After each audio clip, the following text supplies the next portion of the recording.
নয় নয় করে ৫১ দিন পার, কথায় শেখ শাহজাহান। সহ্যের বাঁধ ভেঙেছে সন্দেশখালীর বাসিন্দাদের। শনিবার এক মহিলা বিক্ষোভকারী পুলিশের দিকে আঙুল তুলে প্রশ্ন করেন, কবে গ্রেপ্তার হবে? তারিখ বলুন, লিখে দিন।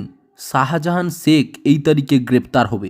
এরপরেই তীব্র কটাক্ষ, শাহজাহান শেখকে ধরতে পারেন না আর মহিলাদের বলছেন চুপ থাকুন। এই নিন শাঁখা, নিন শাড়ি, নিন ঘোমটা দিয়ে বসে থাকুন। সম্পূর্ণ খবর জানার আগে আপনাদের কাছে একটাই অনুরোধ, চ্যানেলে নতুন হলে অবশ্যই আমাদের চ্যানেল NB.com-কে সাবস্ক্রাইব করে পাশে থাকা বেল আইকনটা ক্লিক করে অল নোটিফিকেশন অন করে রাখুন, যাতে দেশ, রাজ্য, জেলা এবং আপনার শহরের খবর আপনার কাছে সবার আগে পৌঁছে যায়। ক্ষোভ নিয়ন্ত্রণ আনতে এদিন এলাকায় গিয়েছিলেন রাজ্যের দুই মন্ত্রীও, কিন্তু নিজেরাই ক্ষোভের মুখে পড়ে যান। শেখ শাহজাহান সিরাজউদ্দিনের গ্রেফতার চাই, এই একটি দাবিতেই এখন অনড় গ্রামবাসীরা।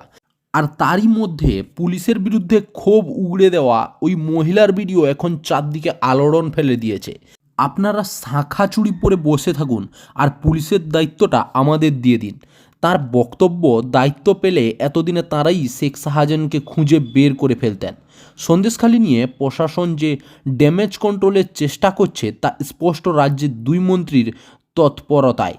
সেচ মন্ত্রী পার্থ ভৌমিককে যেমন এদিন বলতে শোনা যায়, নির্দিষ্ট কোনো অভিযোগ এলে দল অবশ্যই ব্যবস্থা নেবে।